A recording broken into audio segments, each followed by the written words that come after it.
Hi teachers. Today I'm going to just show you a quick little video to kind of set you up for collaborative planning today in case myself, Elisa, or Paul is not unable to join you this week. So we have a couple goals. We're going to ask you as a team to spend a few minutes looking at the mid-year math data as a grade level.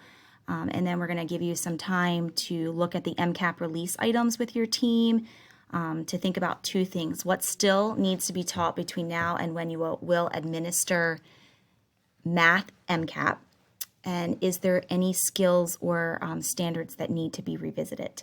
And then finally, you're going to utilize that information in order to dive into instructional planning, thinking about what can you do to hit some of the essential understandings between now and end of the year that maybe won't be taught or need to be revisited.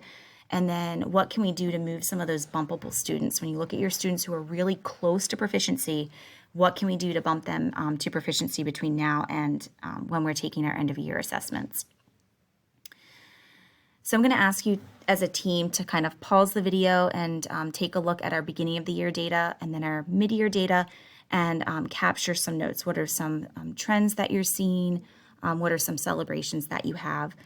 Once you've captured a few thoughts in your notes, then go ahead and unpause the video and continue.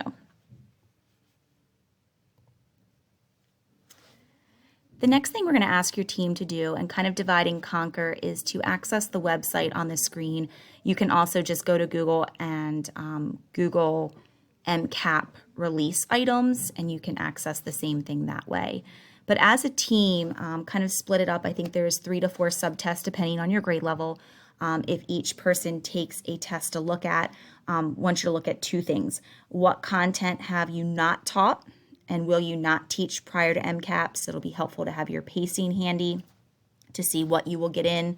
It'll be helpful to have the MCAP dates handy as well.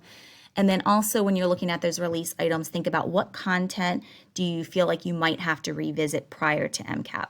For example, are there any topics that you taught at the beginning of the year that you think students might need to revisit prior to MCAP being administered?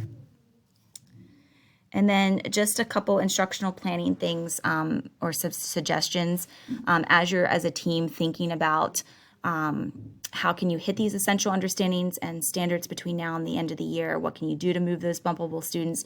A few suggestions might be to include MCAP release items in kind of like a 4-square warm-up or maybe morning work, and I'll show you one in a second as an example. Thinking about using those release items as an exit ticket if you will be teaching any of that content, morning work, part 3 independent work, in small group or a game. So any of those ideas would be great for either practicing some of the release items as well as revisiting any of the release items.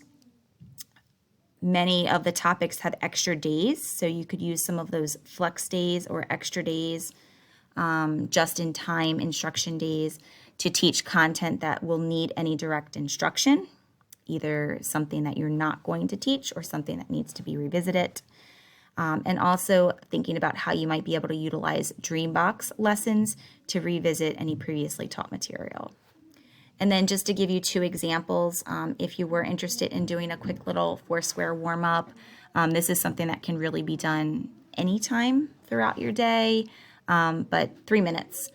Just quick little review questions that help them to practice with previous taught skills, vocabulary, computation, and as you can see, even in the 4th square there, actually just snipping the release items and having them figure out whether the answer is A, B, C, D.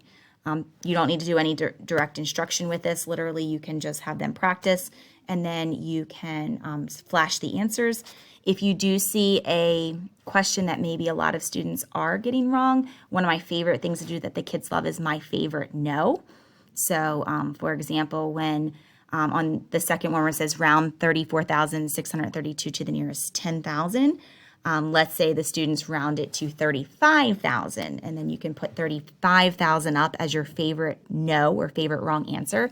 And the students have to figure out that's your favorite no because the students didn't round to the nearest 10,000, they rounded to the nearest 1,000. And then the other example is a challenge grid. So this is a great, just kind of fun activity that students love to do as like a part 3 activity in your math lesson, where you have just some refresher skills, some easier questions that are maybe 1 or 2 points, and then some harder questions that are maybe 3 or 4 points. And you can kind of just mesh in all the different content that you've done throughout the entire year. And then there's a couple ways that you can do this. You can challenge the students to try to get to a certain number of points. You can say, okay, we have 15 minutes for part 3 today. I want you to try to get to 14 points. And they have to figure out, how they're going to get there. Or you can just, if you have 10 to 15 minutes left in a math lesson, you can say, okay, in 15 points, challenge yourself to see how many points you can actually get. So those are just 2 examples as kind of different ways that you can kind of practice and review and revisit some of the things prior to MCAP. As always, if you have any questions, please feel free to reach out to Elisa or any member of the Math Goal team. Have a great day.